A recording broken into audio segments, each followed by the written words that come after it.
Esta es la iglesia Puerta de Esperanza, situada en San Lucas, Zacatepeques, República de Guatemala, en América Central. Para la gloria de Dios, nuestra congregación fundamenta su fe en Jesucristo y en las Santas Escrituras. Agradecemos a Dios que hoy se pueda contar con Internet para cumplir con cabalidad el mandamiento de nuestro Señor Jesucristo, que es predicar el Evangelio en todas partes del mundo.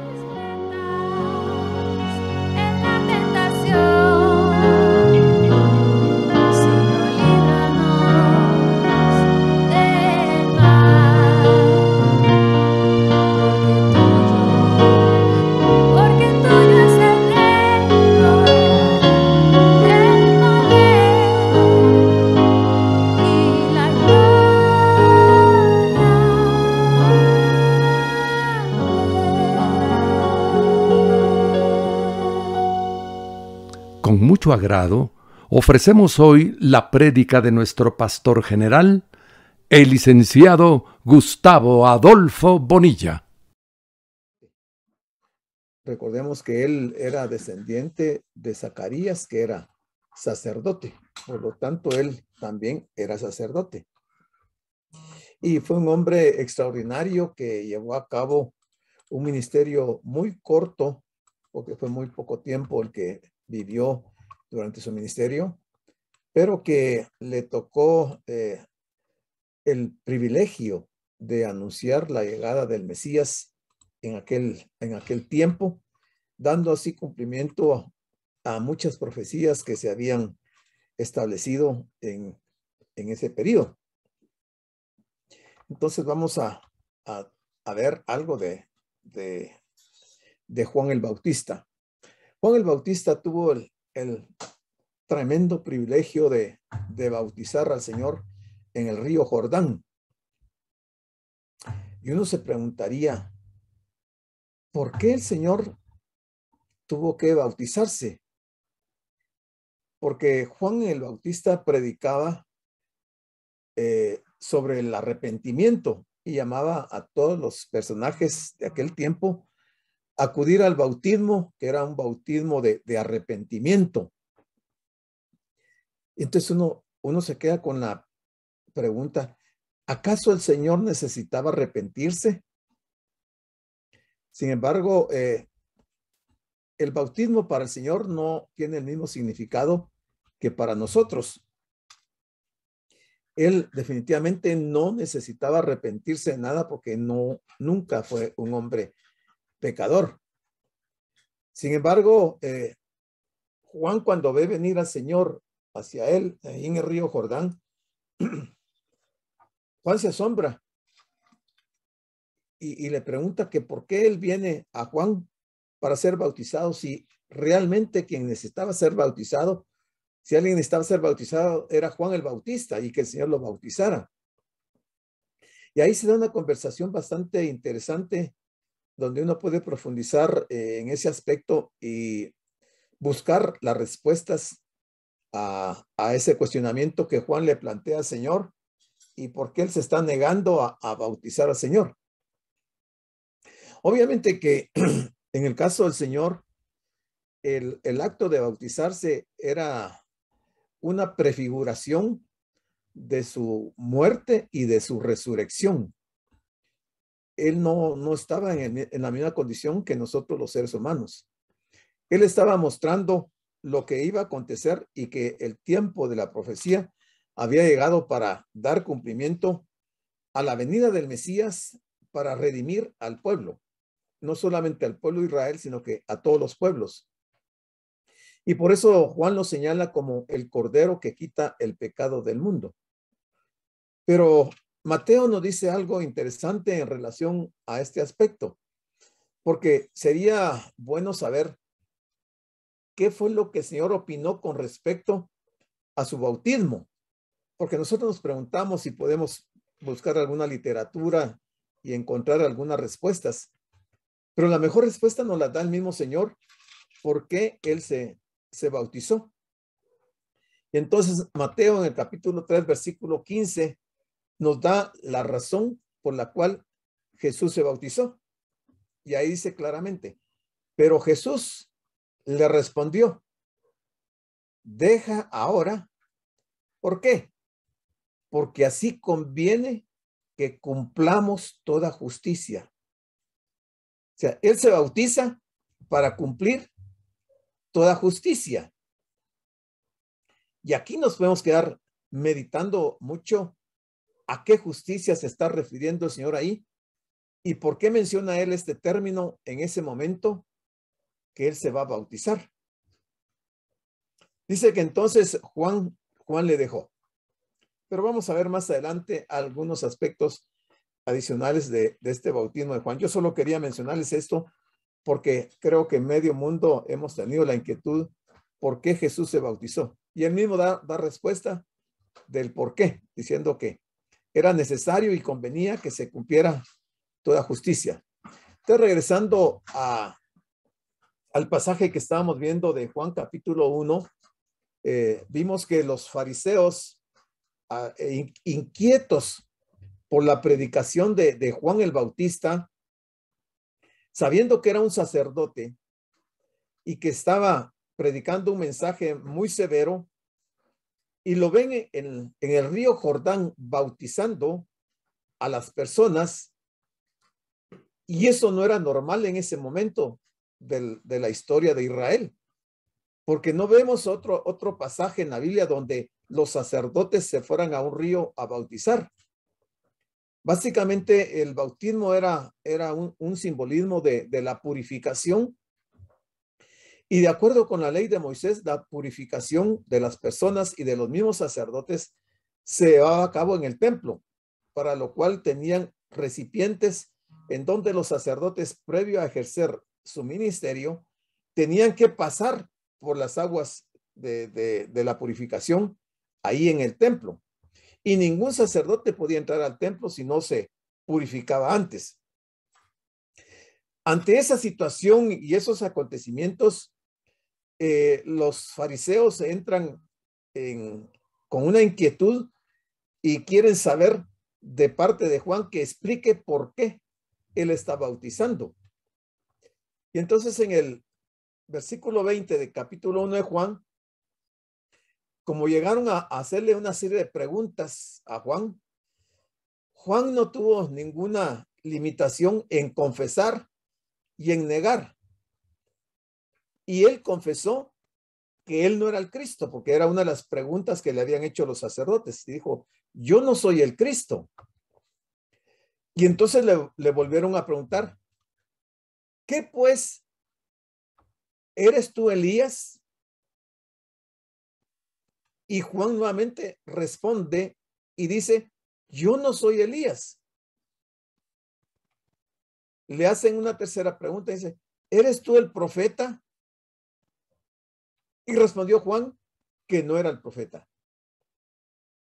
Ahora, Juan era un profeta. Fue el último de los profetas del Antiguo Testamento. Pero la pregunta va encaminada de parte de los fariseos a Juan, si él era el profeta de que hablaba Deuteronomio capítulo 18, versículo 15, porque estaba profetizado que Dios levantaría de en medio del pueblo de Israel a un profeta similar a Moisés. Entonces, cuando le dicen, ¿eres tú el profeta? Él respondió, no, yo no soy ese profeta de que habla la escritura.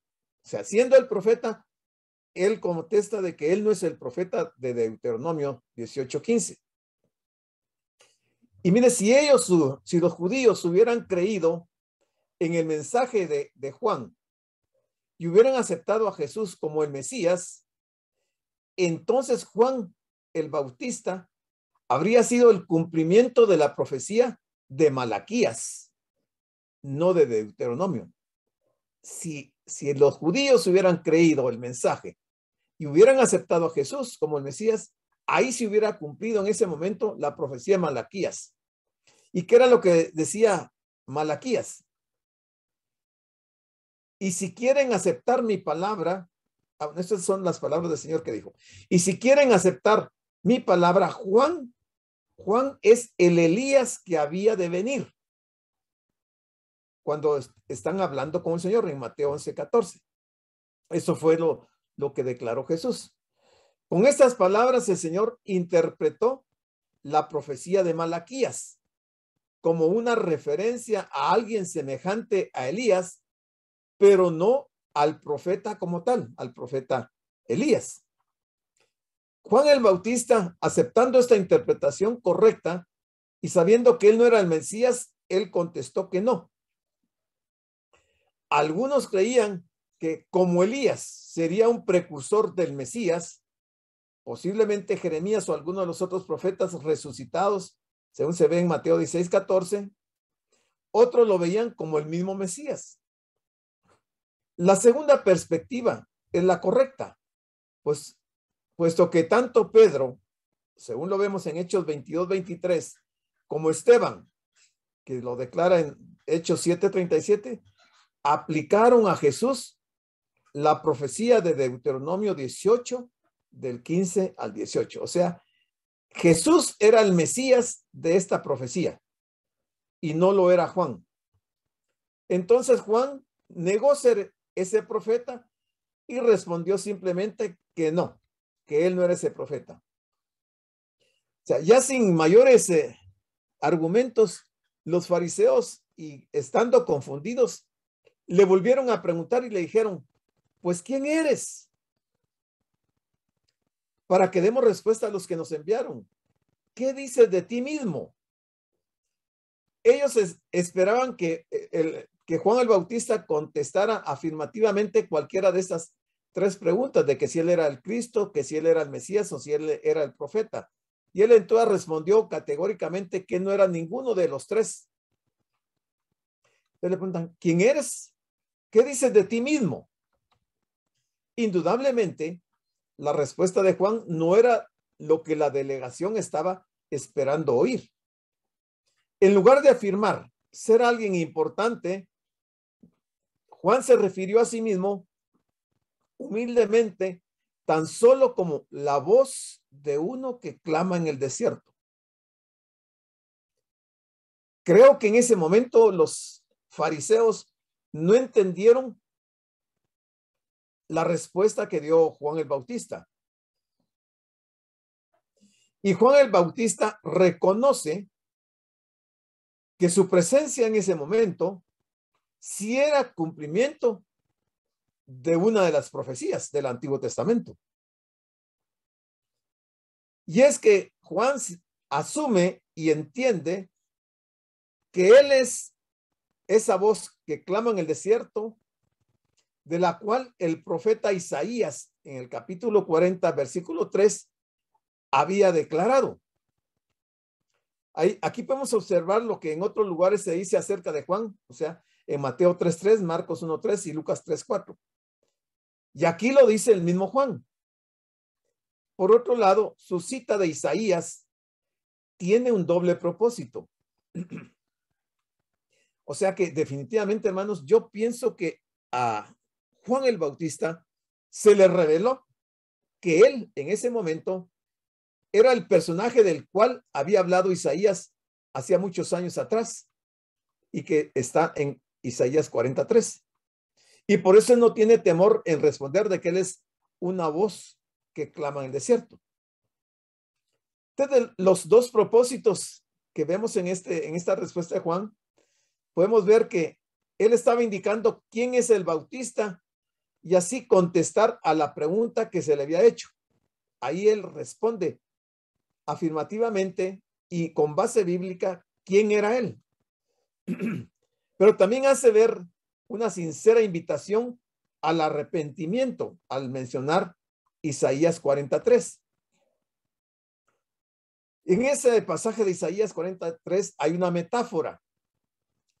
Y esa metáfora implica lo que ocurría cuando un rey visitaba a su pueblo, o sea, salía de su palacio para ir a visitar al pueblo. Un rey que está a punto de visitar una provincia de su reino. Al igual que en la profecía de Isaías, en la que Jehová había prometido visitar con nuevas manifestaciones de su gracia a los que se representa como habiendo regresado de la cautividad de Babilonia, naturalmente, cuando un rey está a punto de visitar a su pueblo, se debe preparar el camino para que entre en la región sin dificultades ni obstáculos. Eso es lo que Isaías menciona en esa metáfora de Isaías 40. Y es lo que Isaías ahora, lo que Juan el Bautista ahora les está explicando a los fariseos. De igual modo, lo que el Bautista quiere decir es que los judíos, incluyendo a los miembros del comité de investigación, deberían enderezar el camino del Señor que conduce a sus corazones. Por eso decimos que es una metáfora. Y no entendieron la metáfora. Porque aunque Juan les explicó, ellos se quedaron igual, no comprendieron.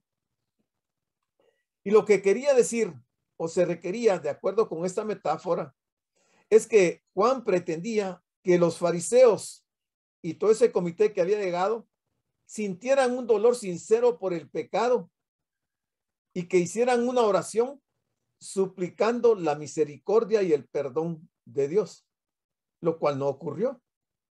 Y precisamente porque no entendieron la metáfora, no entendieron lo que Juan les dijo. O sea, la forma en que el Señor está usando a Juan es un tanto misteriosa, porque no se lo dice abiertamente, sino que por medio de una metáfora les dice qué es lo que tienen que hacer y ellos no lo entienden. Definitivamente que estaba velado para ellos. Ellos nunca iban a entender este acontecimiento de la llegada de Juan. Y dijo Juan: yo soy la voz de uno que clama en el desierto, enderezad el camino del Señor, como dijo el profeta Isaías. Aquí está clarísimo. O sea, él les menciona al profeta Isaías y le dice que ellos tienen que enderezar el camino del Señor, tal como lo había dicho el profeta. Les aclara que él es una voz que clama en el desierto. ¿Qué quiere decir de una voz que clama en el desierto? En el desierto no hay personas, no hay quien pueda oír la voz de alguien que está en el desierto. Pues el mundo en ese momento, Jerusalén en ese preciso momento, era como un desierto, principalmente los líderes religiosos que no iban a oír la voz del profeta. Obviamente no iban a enderezar el camino del Señor porque ni va a haber arrepentimiento de parte de ellos, ni tampoco van a orar clamando por misericordia, por la misericordia de Dios. En aquellos tiempos se reparaban los caminos, llenando los hoyos y enderezándolos. Hacían arreglos o reparaciones que espiritualmente simbolizan el arrepentimiento y la confesión de pecados. Ese era el mensaje de las palabras de Juan. Para que la buena voluntad de Dios viniera y se acercaba a ellos, dice este autor Dongil.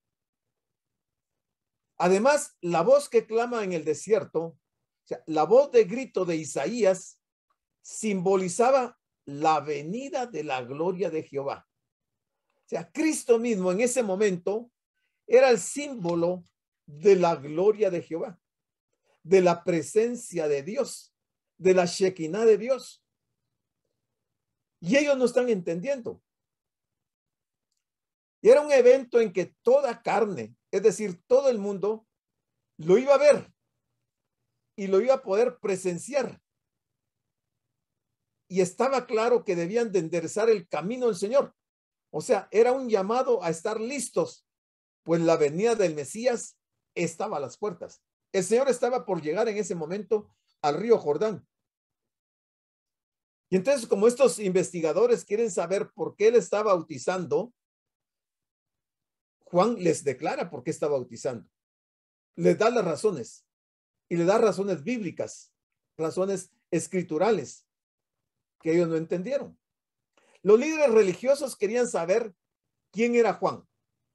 Y él no estaba realmente interesado en responder esa pregunta. A Juan no le interesaba dar declaraciones de quién era él.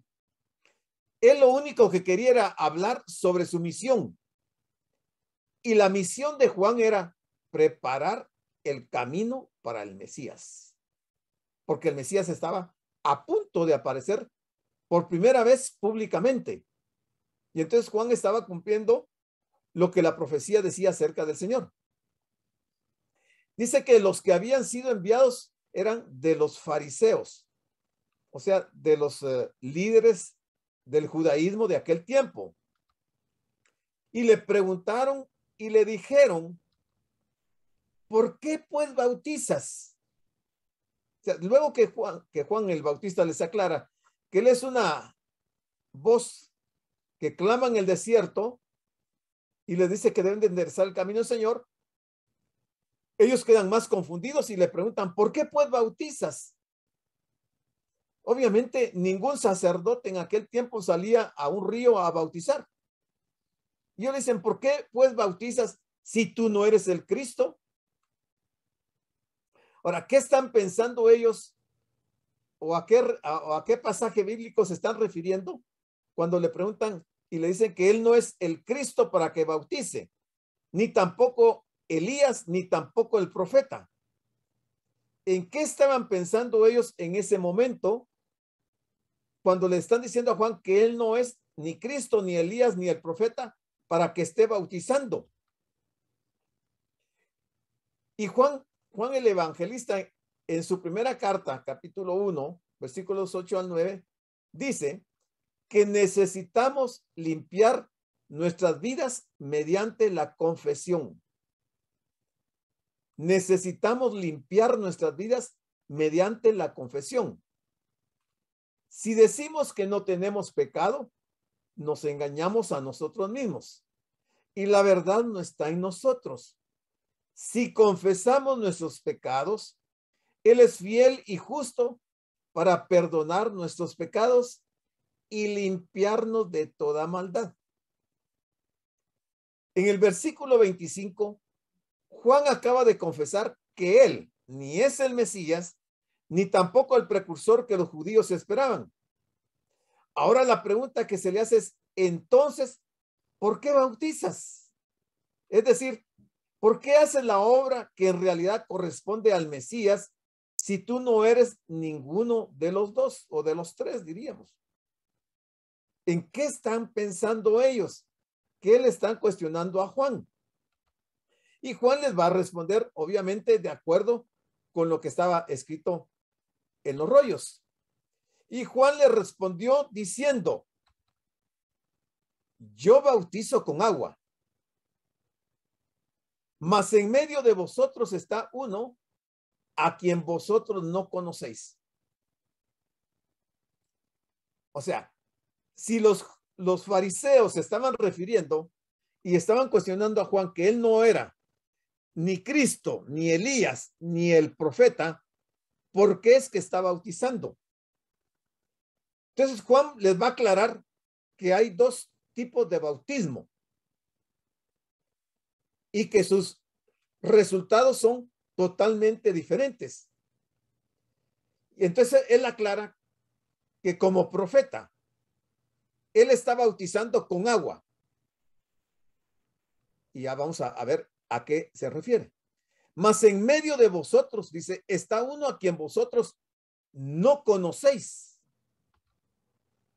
Juan le respondió de nuevo, quitando su atención de él y dirige la atención de ellos hacia Cristo nuevamente, porque era el objetivo de Juan, presentar al Mesías. Él, en lugar de defender su ministerio bautismal, tan solo reconoció sus limitaciones cuando dijo, yo bautizo con agua. Lo que molestaba a aquellos sacerdotes que estaban interrogando al hijo de un sacerdote, o sea, a Juan el Bautista, no era tanto la predicación como el hecho de que bautizaba. Ellos se concentran más en la figura del bautismo que en la predicación. Lo que sucede hoy en día en muchas congregaciones. La gente está más preocupada por el ritual, si se tienen o no se tienen que bautizar, que el trasfondo de lo que significa bautizarse,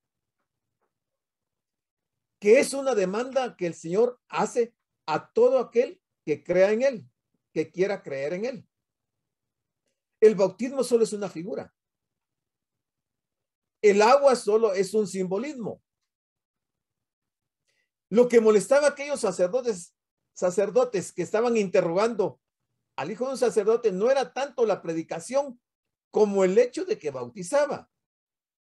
Los sacerdotes pretendían saberlo todo acerca de los lavamientos, porque recordemos que ritualmente, y ellos siendo sacerdotes que ministraban en el templo, conocían los rituales de los lavamientos, los ritos desde luego sabían que no cualquiera podía administrar los ritos de la purificación. Ellos sabían que no cualquiera podía administrar esos ritos de purificación, o sea, los lavamientos. No habían comprendido el significado de la referencia al heraldo por el bautista. El heraldo era Juan el Bautista, según este capítulo 1, versículo 23. El bautismo de Juan demostraba una disposición humilde de arrepentirse, de ser purificado y prepararse para la venida del Mesías. Eso era lo importante. O sea, Juan está tratando de que ellos entiendan que el bautismo que él está ministrando es para un bautismo de arrepentimiento, de purificación, o sea, de limpieza, para estar preparado, porque el Mesías estaba a las puertas.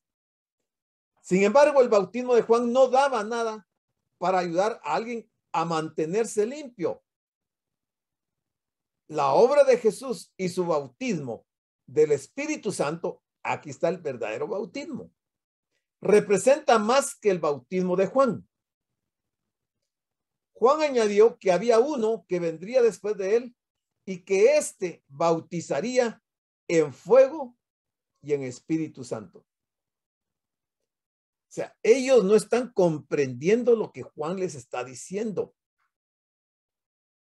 El que está por llegar, que es el Mesías, a quien el Padre había comisionado de bautizar con un bautismo en fuego y en Espíritu Santo.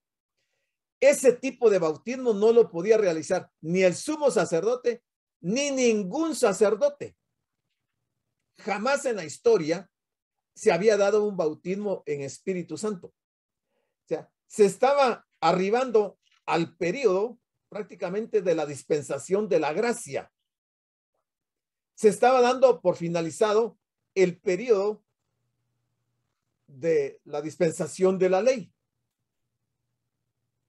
Y entonces el Señor iba a bautizar en fuego y en espíritu, en el Espíritu Santo. ¿Y qué es esto de bautizar en fuego y en Espíritu Santo? Ese era pues el bautismo, el bautismo de juicio que habría de venir sobre la tierra. Oiga, es algo muy importante como para que uno no le ponga atención. El bautismo de juicio que habría de venir sobre la tierra. O sea, la llegada del Mesías estaba dando inicio a un juicio que empezaría inmediatamente sobre la tierra. Mientras que el bautismo del Espíritu Santo, eso tendría lugar hasta en el día de Pentecostés. O sea, 50 días después de la Pascua, de la última Pascua que se iba a celebrar en aquel tiempo. Pero el bautismo de fuego, de juicio sobre la tierra, iniciaba en ese preciso momento que el Señor hacía su primera aparición pública.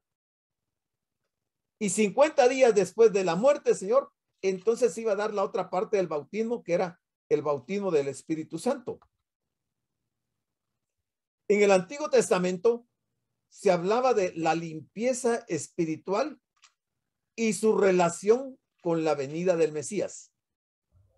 Y eso está en Ezequiel 36, 25, 36, 33, en el 37, 23 y en Zacarías 13:1. A eso se está refiriendo Juan el Bautista, hablando que en el Antiguo Testamento se hablaba de la limpieza espiritual, o sea, de ese bautismo del Espíritu Santo y su relación que tenía con la venida del Mesías. Entonces veamos qué nos dice Ezequiel en el 36:25. Hablando Dios al profeta, le dice, esparciré sobre vosotros agua limpia, bautismo, purificación. Y dice, y seréis limpiados de todas vuestras inmundicias y de todos vuestros ídolos os limpiaré. Era lo que el Mesías esperaba, que el pueblo de Israel reconociera su pecado de idolatría y de inmundicia y que acudieran en forma simbólica al bautismo en agua, porque él iba a esparcir agua limpia sobre ellos para limpiarlos. El 33 dice, así ha dicho Jehová el Señor, el día que os limpie de todas vuestras iniquidades, haré también que sean habitadas las ciudades y las ruinas serán reedificadas. ¿A qué se está refiriendo este pasaje? O sea, el profeta aquí está trasladando una profecía que recibe de los labios del mismo Señor, anunciando que los que van a entrar al milenio no lo podrán hacer si no estarán limpios de sus iniquidades y que también ellos van a habitar las ciudades en plural, y las ruinas serán reedificadas. ¿Cuáles ruinas? Las ruinas de Israel.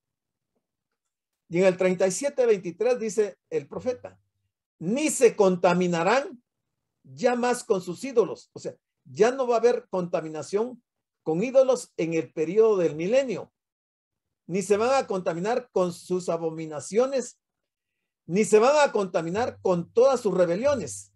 Y dice, y los salvaré de todas sus rebeliones con las cuales pecaron y los limpiaré y me serán por pueblo y yo a ellos por Dios. Esta profecía es importantísima para explicar lo que está ocurriendo en el río Jordán y es la respuesta que el Bautista le está dando a los fariseos cuando lo están interrogando ahí sobre estos pasajes que hemos visto. Y ellos debieron de haber recordado lo que decían este profeta y también lo que decía Zacarías en el capítulo 13, versículo 1. Dice, en aquel tiempo habrá un manantial abierto. Un manantial es un lugar donde hay aguas, como un lago, más o menos.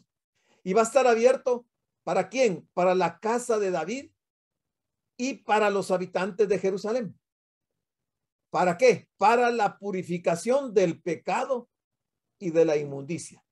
Mire cómo dos diferentes profetas coinciden en la respuesta que Juan les está dando a los fariseos a la pregunta de por qué él está bautizando si él no es el Mesías, ni es Elías, ni es el profeta.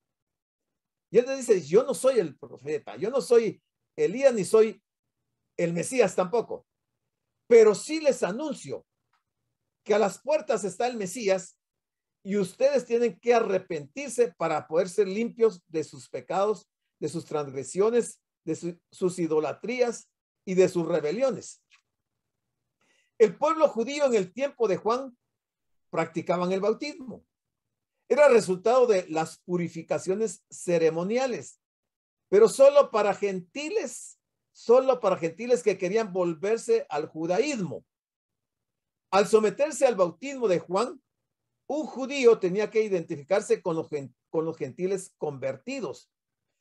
Esta era una señal genuina de arrepentimiento, porque recordemos que habían ciertas actitudes de los judíos de no relacionarse con los gentiles, pero si un gentil se convertía al judaísmo, esta era una señal para que el judío entendiera que no debía de hacer acepción con los gentiles, y era una señal de arrepentimiento. Todo lo que Juan puede hacer en este caso es administrar la señal. La señal en este caso es el agua del bautismo. El Mesías, y solo él puede derramar lo que esto significa: el poder purificador del Espíritu Santo. El verdadero bautismo es este, el poder purificador del Espíritu Santo, del cual solo Jesús podía hacerlo. Juan el Bautista no podía administrar este tipo de bautismo. Solo Cristo, solo el Mesías lo podía hacer, porque solamente sobre él reposó el Espíritu Santo en ese mismo día. Ya él fue al que señaló el Padre. Y el Mesías ya ha llegado, está en medio de ellos, es decir, pertenece a su propia generación y está a punto de empezar su tarea pública como sucesor de Juan. Versículo 27.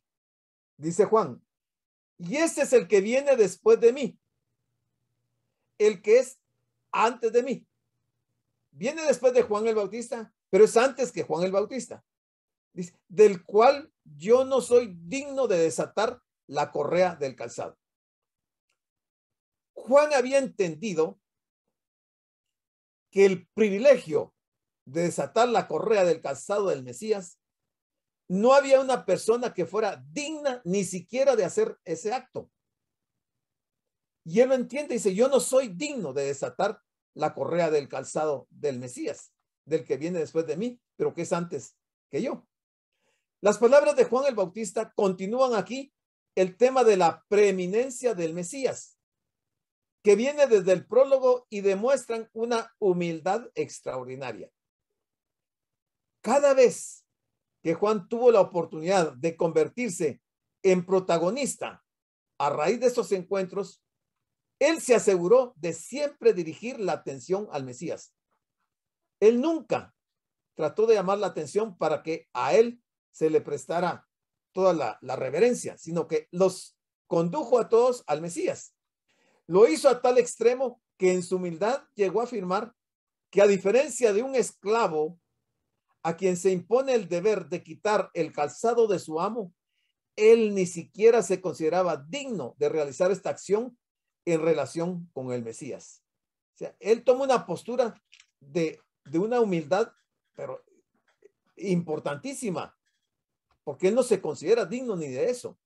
Desatar la correa del calzado del amo era la tarea del esclavo más bajo, y Juan no se consideraba digno de realizar la tarea menos importante y degradante, como la de un esclavo desatando la correa de su amo. Esta tarea que los maestros judíos tenían prohibido pedir a sus estudiantes. En aquel tiempo, los maestros judíos no podían obligar a sus estudiantes a que ellos desataran las correas de sus calzados. Un discípulo no debía desatar la correa del calzado del maestro. Esa era la regla de aquella época. Juan era simplemente un siervo. Dice que hay diferencia entre lo que es un discípulo y un siervo. ¿Quién creen ustedes que tiene mayor jerarquía? ¿O un discípulo o un siervo? Juan no se considera un discípulo. Un siervo es un esclavo. Un discípulo no es un esclavo.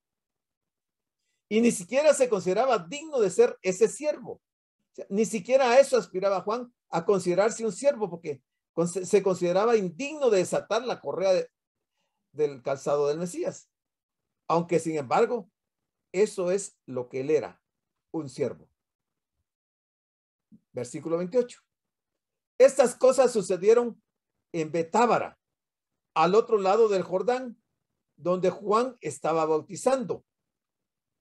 Pareciera que este dato no es importante, pero creo que sí nos da algún complemento para entender qué era lo que estaba ocurriendo en ese momento. Aquí tenemos un mapa. Betábara está aquí, mire. ¿Dónde está la flechita? Aquí está Betábara. Este es el río Jordán, este que viene acá. Dice que Juan estaba del otro lado del río, en Betábara, y estaba bautizando.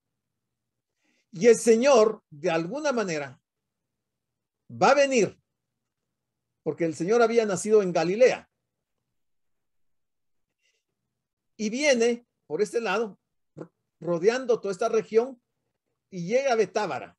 Y antes de pasar a Betania, que es donde va a llegar después, a Jerusalén, él acude aquí donde está Juan el Bautista bautizando.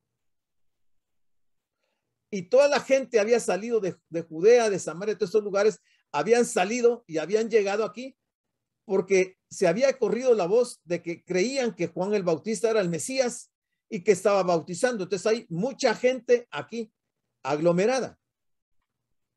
Y era el momento propicio para que Juan el Bautista señalara a Jesús como el Mesías, como el Cordero que quita el pecado, para que toda la gente entendiera que él no era el Mesías, que Juan no era el Mesías, pero que en medio de ellos estaba el Mesías. Bueno, sigamos. Dice el versículo 29. El siguiente día vio Juan a Jesús que venía a él y dijo, o sea, estando en Betábara, el siguiente día vio Juan a Jesús que venía a él y dijo, he aquí el Cordero de Dios que quita el pecado del mundo. Es una declaración fabulosa, hermanos. Aquí Juan el Bautista revela públicamente la llegada del Mesías y que ya está ahí aquel de quien las escrituras decían que quitaba el pecado del mundo, que lo que él estaba haciendo era únicamente preparando el camino del Señor. Y esa preparación requería que la gente se arrepintiera y se limpiara de sus pecados, se limpiara de su idolatría, se limpiara de sus rebeliones, para que pudieran venir al Señor y que el Señor les quitara el pecado del mundo. Porque Juan, con el bautismo de Juan, no se iba a quitar el pecado del mundo. Solo el Mesías podía quitar y solo él puede quitar el pecado del mundo. Nadie más lo puede hacer. Ni los pastores, ni los que se llaman profetas, ni apóstoles, ni sacerdotes, ninguno puede quitar pecados. El único que quita pecados del mundo es el Cordero de Dios. Si las personas no vienen a Cristo arrepentidos de sus idolatrías, arrepentidos de sus rebeliones, arrepentidos de sus transgresiones, no van a poder obtener el perdón del Cordero y que les quite el pecado del mundo. Es importante, es imprescindible que la persona venga al Cordero de Dios arrepentido y orando, clamando al Señor para alcanzar misericordia. Porque de otra manera no se puede alcanzar la misericordia de Dios. Juan, cuando señala al Cordero que quita el pecado del mundo, uno se pregunta, aquí hay 1, 2, 3. ¿A qué tipo de cordero se está refiriendo Juan? ¿Se refería Juan al Cordero Pascual? ¿Se refería Juan al Cordero de la ofrenda diaria? ¿O se refería Juan al Cordero de Isaías? Aquí están las citas bíblicas para que usted lo vaya a leer. O sea, habían tres situaciones en las que se presentaban corderos. El Cordero Pascual, en la Pascua, se presentaba un cordero en sacrificio. Diariamente, en la mañana y en la tarde, se presentaba un cordero de la ofrenda diaria. Pero había la presentación del Cordero de Isaías, que ese era un único cordero. No había muchas situaciones. Ustedes se han dado buenas razones en favor de cada uno de estos criterios. El del primero, o sea, del Cordero Pascual, que la Pascua se aproximaba y que por eso se está hablando del Cordero. Ese es el argumento que se dan o los criterios. El segundo, refiriéndose al Cordero de la ofrenda diaria, que el sacrificio de aquellos corderos era un acontecimiento diario y por lo tanto bien conocido por la gente a quien Juan se dirigía.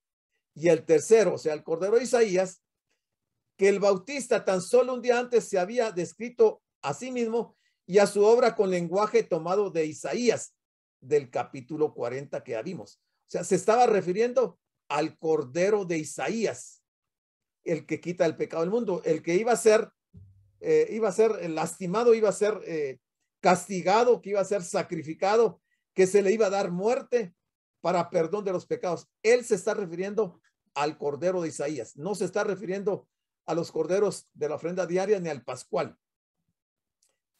Entonces dice que encontramos aquí el cumplimiento de la respuesta en este Cordero del profeta Isaías. Encontramos también la respuesta que Abraham le había dado a su hijo Isaac hacía muchísimos años.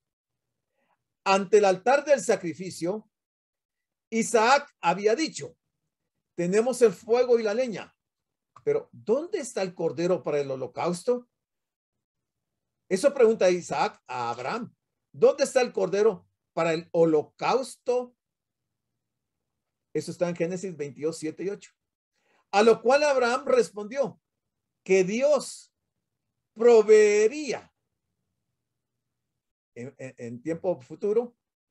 Juan nos dijo que Jesús era el Cordero de Dios, el Cordero provisto por Dios. Ese Cordero que no era única y exclusivamente para los judíos, sino que para todo el mundo, en todas partes. Él es el único Cordero que tiene esa función de bautizar en fuego y en Espíritu Santo. Son dos bautismos diferentes. Uno es el bautismo en fuego y otro es el bautismo del Espíritu Santo. Los cristianos, los creyentes, no somos bautizados en fuego.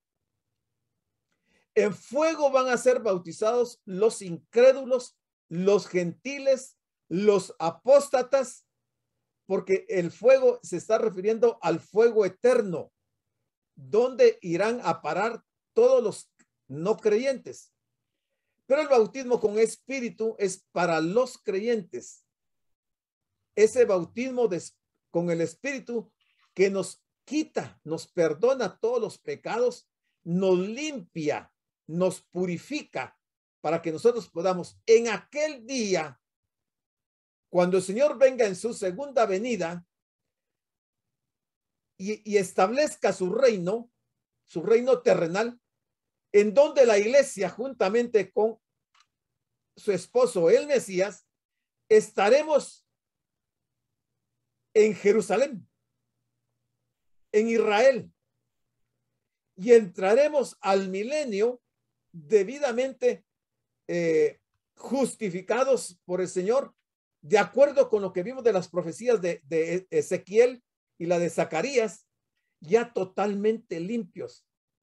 Solo serán aquellos cristianos que verdaderamente fueron bautizados por el Espíritu Santo y que el Espíritu nos purificó y nos preparó para aquel día.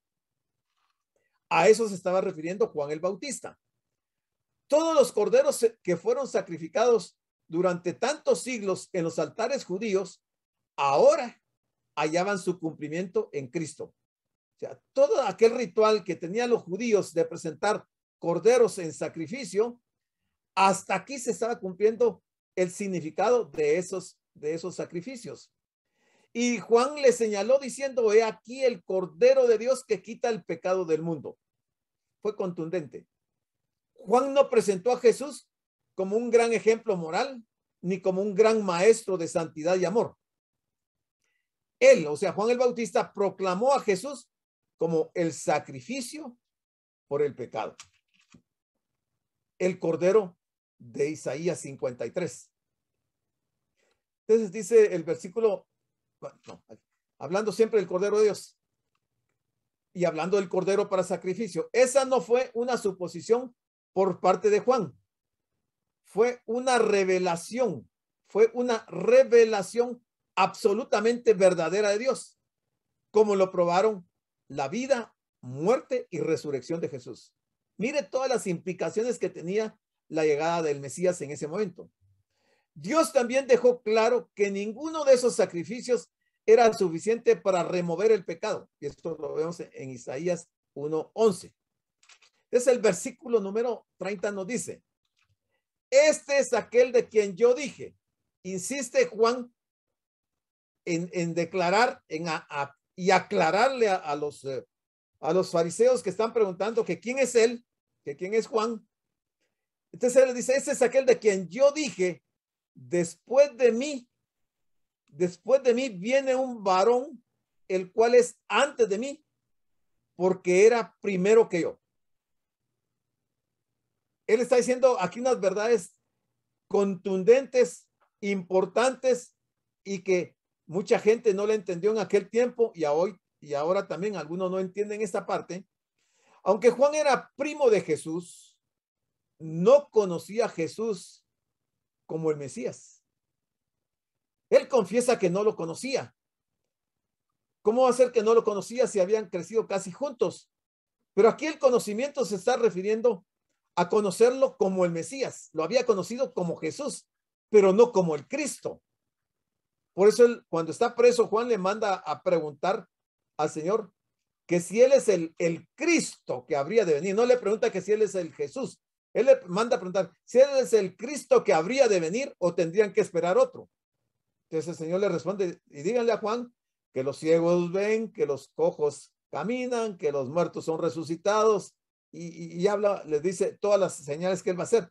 Y entonces Juan entiende, estando en la cárcel, que entonces él sí era el Mesías, a quien él no conocía más que como Jesús. Entonces hasta aquí él entiende que él es el Mesías, o como el varón que venía después de él, aunque había existido antes que él. Aunque en realidad Juan había nacido antes que Jesús, Jesús existía primero que Juan, obviamente. Porque Jesús, el Cristo, no tiene principio ni tiene fin. Un día después de haber hablado con la delegación de fariseos, vio Juan a Jesús que él venía a él y les hace esa declaración. Jesús es quien bautizaría en Espíritu Santo y en fuego. El bautismo del Espíritu Santo fue cumplido en el día de Pentecostés, y el de fuego que ya hablamos se refiere al juicio que todavía ha de venir sobre esta tierra. Entre los dos, Cristo y el Bautista, existe la diferencia que hay entre lo infinito y lo finito, entre lo eterno y lo temporal, hablando eterno al Señor y temporal Juan, hablando de la luz que es Jesús, la luz del sol, y la que refleja la luna, Juan. Y esto es exactamente lo que el mismo Bautista había confesado. La misión de Juan el Bautista era el de presentar a Cristo, el Mesías, la figura central en la Biblia. Aquí el hecho que Juan tenía en cuenta es la eternidad de Jesús, pero aún así, hablando de lo ministerial, el Mesías vino después de Juan. Ya no me da tiempo con el versículo 31, me voy a quedar hasta aquí, porque ya me llegó el tiempo. Les voy a dejar el uso del micrófono si ustedes tienen alguna pregunta, algún comentario o algún aporte. Les dejo el tiempo.